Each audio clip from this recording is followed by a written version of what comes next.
Hello, good morning, dear students. As you all know that we already have completed our 3 chapters. The first one is improvement in food resources. The second is cell, the fundamental unit of life, and the third is the tissue. Now we are on chapter 4, that is the biological diversity. That is very interesting chapter.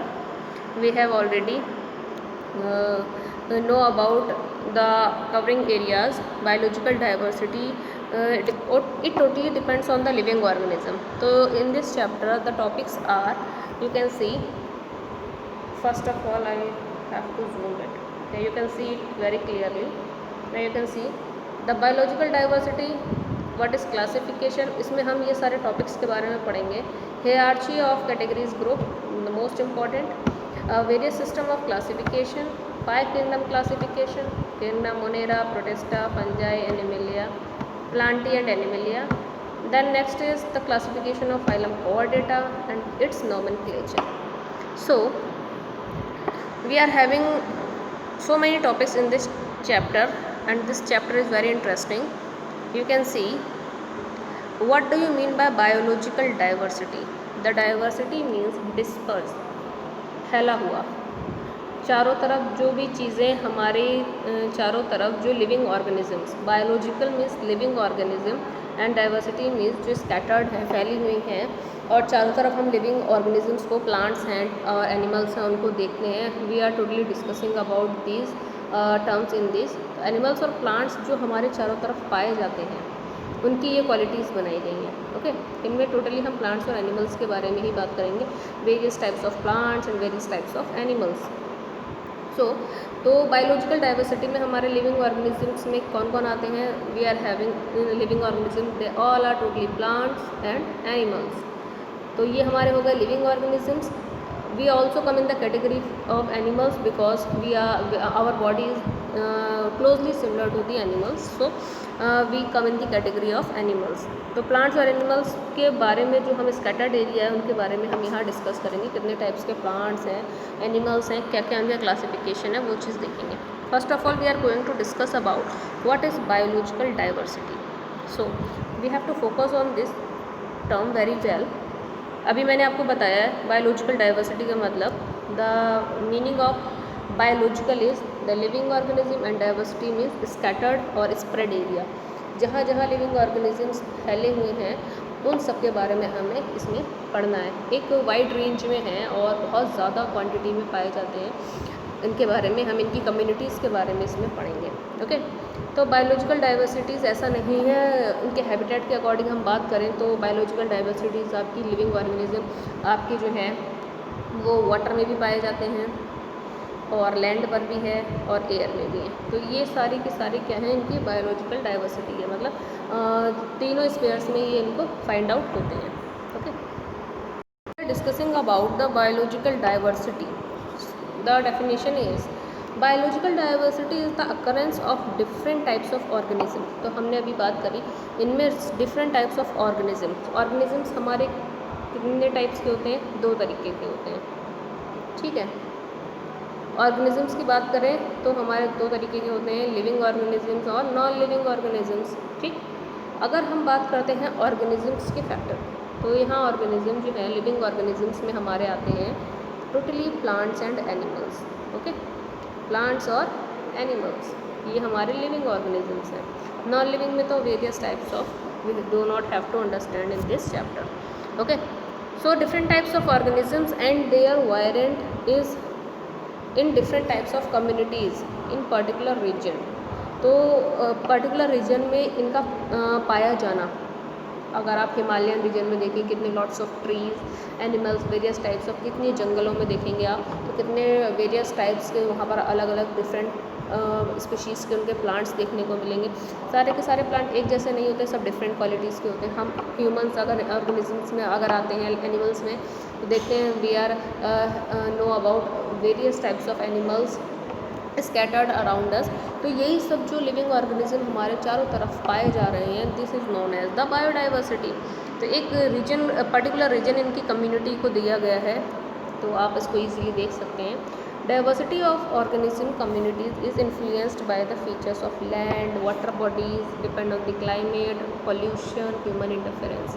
तो आप इसमें से देख सकते हैं किस किस तरीके से इनके फीचर्स लैंड पर भी डिपेंड करते हैं, इनकी वाटर बॉडीज़ पे भी डिपेंड करते हैं, क्लाइमेट्स का भी इन पर इफेक्ट होता है, पोल्यूशन का भी इफेक्ट होता है और ह्यूमन इंटरफेरेंस का भी इफेक्ट होता है। अगर एनिमल्स की बात करें तो एनिमल्स वो पेट एनिमल्स ही हैं जो हमारे साथ रह सकते हैं। अगर हम बात करें कि वाइल्ड एनिमल्स तो वो हमारे साथ इंक्लूड नहीं हो सकते, उनके लिए एक प्रॉपर अपना एरिया उन्होंने अपना डिसाइड कर रखा है। They are mainly the forest animals. Okay, now it is estimated that there are about 10 million species on earth. हमें पता है इसमें 10 मिलियन जो स्पीशीज़ हैं वो हमारी अर्थ पर इस वक्त अवेलेबल हैं।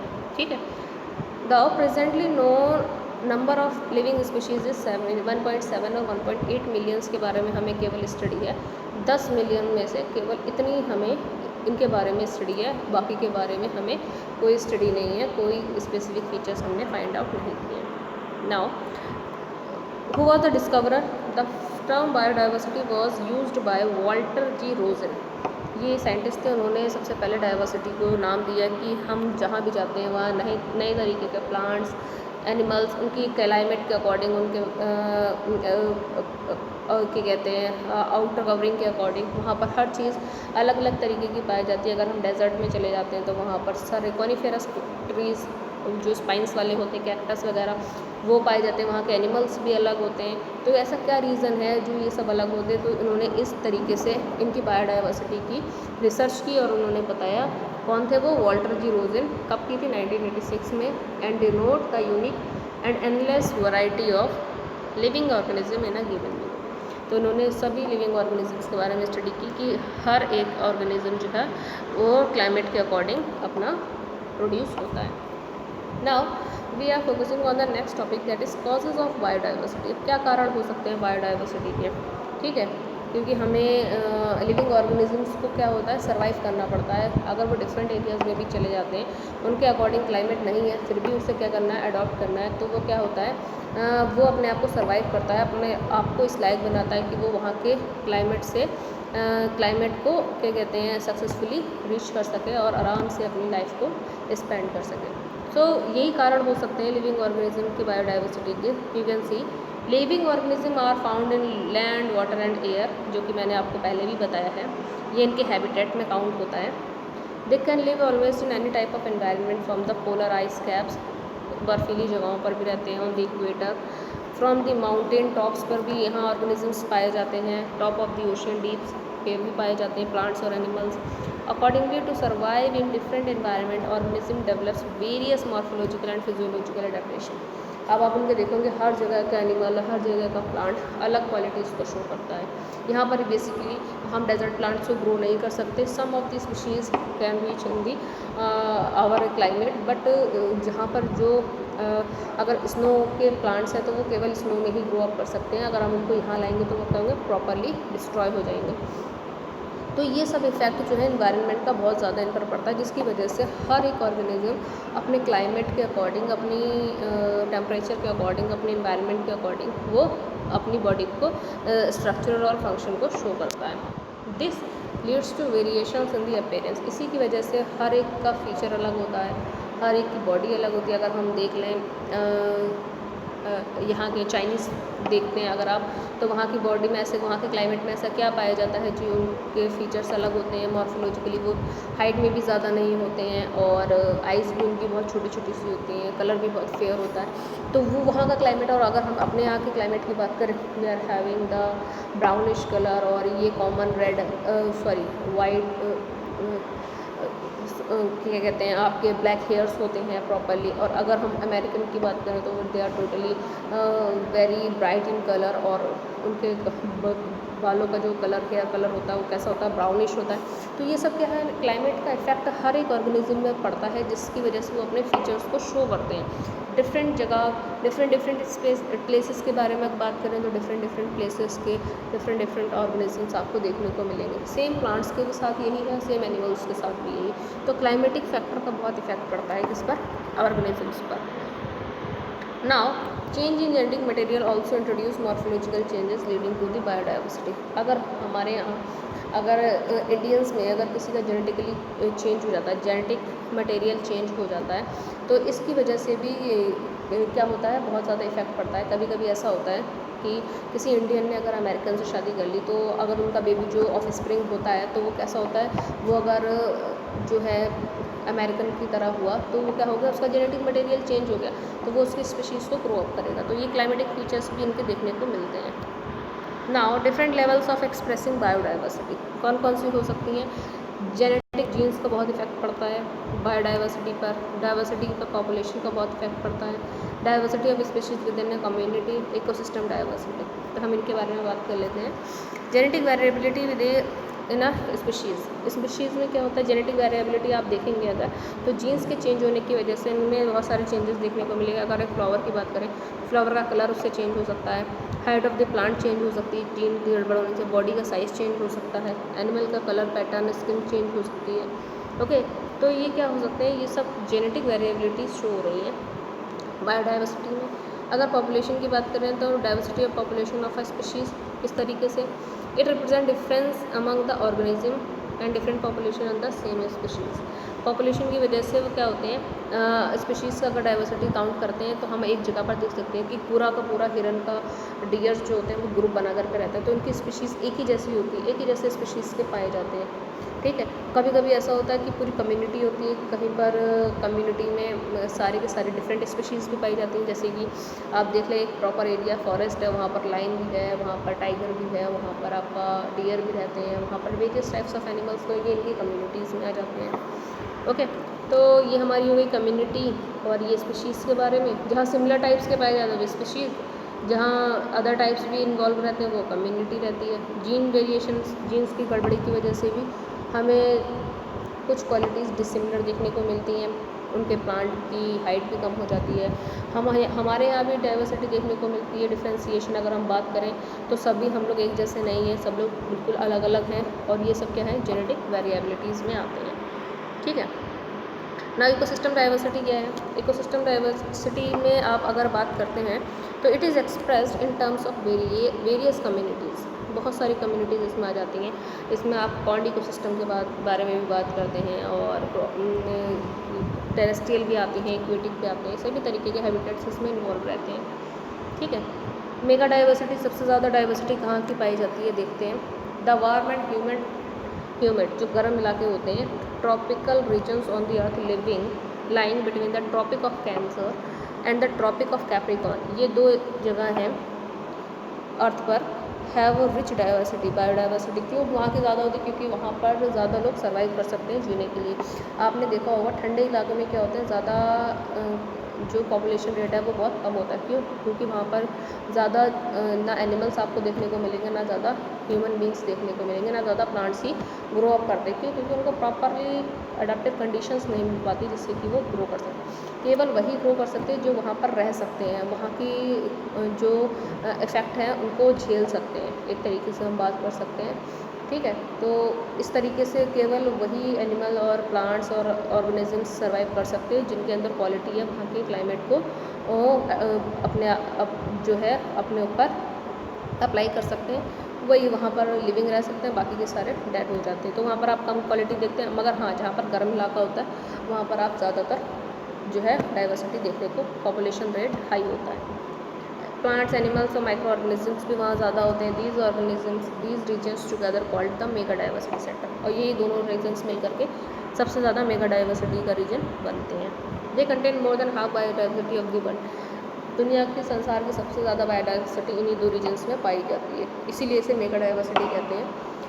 कौन कौन सी कंट्रीज़ आती हैं इसमें? ब्राज़ील है, Colombia, Ecuador, Peru, Mexico, where, Madagascar, Australia, China, Indonesia, Malaysia and India. तो ये आप देख रहे हैं 12 कंट्रीज़। आपकी India contains about 8% of total species of the found earth, और इंडिया में जो है 8% जो है स्पीशीज़ पाई जाती हैं, और बाकी सारी की सारी यहाँ पर एरियाज में देखने को मिलती हैं, इसीलिए इसे मेगा बायोडाइवर्सिटी कहते हैं। Now the activity is given. You have to solve this activity in your notebook. Aim to understand what is biodiversity is. अगर आप एक जू में जाते हैं, विजिट टू अ जू ऑन अ हिल साइड, अगर हिल साइड जाते हैं या जू जाते हैं, make a list of plants and animals you seen there, go to the sea shore and collect shells. अगर आप गए हैं तो आप वहाँ की प्लांट्स और एनिमल्स के नाम लिख सकते हैं। Record the name of plant and animals, you have the different areas. इसमें आप 4 एनिमल्स और 4 प्लांट्स को देख सकते हैं। अब आपको करना क्या है, क्वेश्चंस के आंसर में, are all animals similar in a zoo और हिल साइड, क्या दोनों जगह पर सिमिलर एनिमल्स पाए जाते हैं? नहीं, अलग अलग ही होंगे, देख लेना आप। ना दूसरा क्या है, आर प्लांट्स और trees different from those found in plains, क्या वहाँ के प्लांट्स जो ट्रीज़ हैं वो डिफरेंट होते हैं जो हमारे यहाँ प्लेन एरियाज में पाए जाते हैं? Yes. In sea side vegetation similar to hill side vegetation, जब आप यहाँ के क्वेश्चन उनको पढ़ेंगे तो आपको खुद अपने आप ही पता चल जाएगा कि डाइवर्सिटी क्या है, कि यहाँ की चीज़ें वहाँ की चीज़ों से बिल्कुल सिमिलर नहीं होती हैं। For example you can C living organisms are adapted to the environment they live in and develop structure and appearance accordingly. For example, trees on seashore have large broad leaves. अगर आपने देखा होगा जो सी शोर, जो नदियों वगैरह के किनारे जो कोस्टल एरियाज हैं, केरला वगैरह, आपने देखा होगा वहाँ के जो लीव्स होती हैं पेड़ों की कितनी बड़ी बड़ी होती हैं, जैसे कोकोनट की लीव्स कितनी बड़ी बड़ी होती हैं। वेयर अगर हम बात करें माउंटेन्स की प्लांट्स की, तो वहाँ की लीव्स जो होती है बहुत ही छोटी छोटी सी और पॉइंटेड नुकीली होती हैं, निडल शेप लीव्स होती हैं। ये यहाँ की डाइवर्सिटी शो हो रही है। Now come to the next concept chapter 1। You can see what does diversity mean, क्या होता है डाइवर्सिटी का मतलब? The biodiversity is the occurrence of varied form of living organism present on this earth. अलग अलग तरीके की क्वालिटीज़ ऑर्गेनिज्म की जो इस अर्थ पर पाई जाती हैं। Now the next is why do organism have such diverse appearance, structure and morphology, क्यों होता है इसमें? Because to exploit different habitats and ecosystem successfully, अलग अलग डिफरेंट हैबिटेट्स में रहने की क्वालिटी होती है इनकी, इकोसिस्टम इनके डिफरेंट होते हैं। To survive and produce large number offspring, ताकि वो अपने ज़्यादा से ज़्यादा नंबर ऑफ स्प्रिंग अपने ही जैसे ऑर्गेनिज्म को प्रोड्यूस कर सकें। The third is name the tallest tree and largest animal found in the world. कौन सा टॉलेस्ट ट्री है? The tallest tree is this sequoia, ये आपका कॉनिफर ट्री है, पाउंड माउंटेन में पाया जाता है। And redwood tree in California. और the largest animal is blue whale. You have to remember this, that is the general question. Who used the term biodiversity, तो हमें पता है, अभी हमने साइंटिस्ट का नेम पढ़ा, the term used by the biodiversity by the Walter G Rosen. Walter G Rosen के through इसको फाइंड आउट किया गया है। Okay, so we already have discussed about this above term. Now the activity 4.2, you have to focus on this. The second activity shows that to understand difference between देसी and Jersey cows, देसी और Jersey cow ये दो different species हैं जो आपके dairy farm अगर किसी का है या फिर आप चारों तरफ अपने देखते हैं तो उनमें क्या क्या डिफरेंसेस हैं देखने को मिलते हैं। काउ के बारे में वो आप देख सकते हैं। All cows belong to species Bos indicus. ठीक है, तो क्वेश्चंस क्या होते हैं कि क्या और are all cow similar in the appearance, क्या सारी की सारी जो काउज होती हैं वो एक जैसी दिखती हैं? वो आपको आंसर फाइंड आउट करना है। Name the indigenous and exotic breed of cow, जो इंडिया में पाई जाती है, जो बाहर पाई जाती है, उन काउज में क्या डिफरेंस है? आप लोग यूट्यूब चैनल देखते हैं, उसमें वेरियस टाइप्स ऑफ कभी कभी एनिमल्स की वीडियोस देखती हैं, तो आप उसमें देख करके बता सकते हैं कि उनकी ब्रीड्स में, यहाँ की ब्रीड्स में क्या डिफरेंस है। Which of them is high milk yielding breed, आपको ये बताना है कि कौन सी जो है वो ज़्यादा प्रोड्यूस करती है मिल्क को, वो ब्रीड कौन सी है काउ की। How does exotic breed differ from the देसी ब्रीड, यहाँ की और बाहर की काउज जो है वो कैसे एक दूसरे से अलग है, क्या क्या चीज़ें उनमें डिफरेंट है, वो चीज़ें बतानी है। कलर में, उनके हॉर्न्स स्ट्रक्चर, उनका facial structure you have to indicate it. What is the basis of your identification, कि आपका बेसिस आइडेंटिफिकेशन है, क्या चीज़ आप उसमें देखते हैं कि क्या वो यहाँ पर सर्वाइव कर सकती है अगर उनको ले आते हैं, तो यही सारी चीज़ें आप उसमें ईजिली देख सकते हैं। Okay, now the next topic is what is the classification. We will continue this topic in the next video. Okay, so what we study in this chapter, first we have completed our first topic, that is the biological diversity, और हमने ये complete कर लिया। हम अपना next topic what is classification जो है वो अपना कंप्लीट करेंगे। 2 टॉपिक्स कंप्लीट करेंगे साथ में, what is classification and hierarchy of categories group, ठीक है। और हो सकता है तो वेरियस सिस्टम ऑफ क्लासिफिकेशन भी कंटिन्यू करेंगे। अभी आपको केवल बायोडाइवर्सिटी पर फोकस करना है। You have to focus on the biodiversity, so keep understanding, like and subscribe the video।